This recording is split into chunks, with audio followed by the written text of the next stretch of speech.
রাঙামাটি সড়ক যেন সেজেছে বিভিন্ন ফুলের সমারোহে। রাঙামাটির পথে প্রান্তরে কৃষ্ণচূড়া, সোনালু, জাড়ুল, লাল সোনাইল, কনকচূড়া সহ বাহারি ফুলে ভরপুর। এই ফুলের সৌন্দর্যে পর্যটকদের যেন হাতছানি দিয়ে ডাকছে।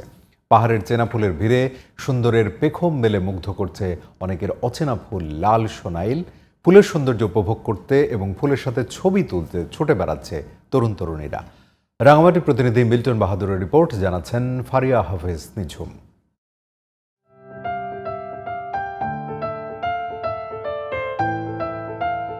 পার্বত্য জেলা রাঙামাটিতে ফুল প্রেমীদের মন রাঙাতে ফুটেছে নানান জাতের ফুল।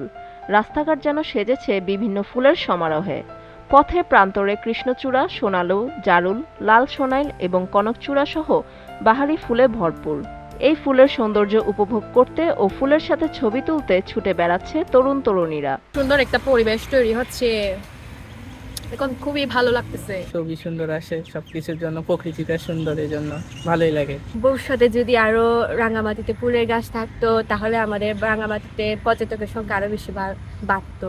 পাহাড়ের চেনা ফুলের ভিড়ে সুন্দরের পেখম মিলে মুগ্ধ করছে অনেকের অচেনা ফুল লাল সোনাইল। এইরকম বাহারি ফুলের গাছ লাগানো গেলে পাহাড়ের পর্যটকদের সংখ্যা আরো বাড়বে বলে জানান তরুণরা।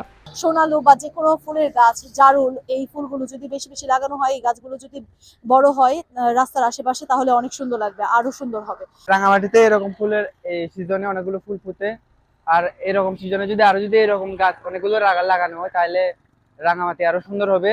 পর্যটকদের আকৃষ্ট করতে বাহারি ফুলের গাছ লাগানোর কথা জানিয়েছেন রাঙামাটি পার্বত্য জেলা পরিষদের সদস্য ও পর্যটক বিষয়ক আহ্বায়ক মোহাম্মদ হাবিব আজম। রাঙামাটিতে সৌন্দর্য বর্ধন এবং পর্যটকদের দৃষ্টি আকর্ষণ করতে আমরা রাঙামাটির বিভিন্ন স্পটে পর্যটন কর্পোরেশন সহ রাস্তার দুপাশে কাপ্তাই লেকের যে পাড়গুলো আছে, পাড়ে বিভিন্ন রকমের ফুলের গাছ লাগানোর পরিকল্পনা আমরা ইতিমধ্যে হাতে নিয়েছি। পার্বত্য রাঙামাটির পর্যটন শিল্পকে আরো মেলে ধরতে সৌন্দর্য বর্ধন গাছ আরো বেশি বেশি লাগানোর আহ্বান জানান সচেতন মহল। ফারিয়া হাফিজ নিঝুম, জিটিভি নিউজ।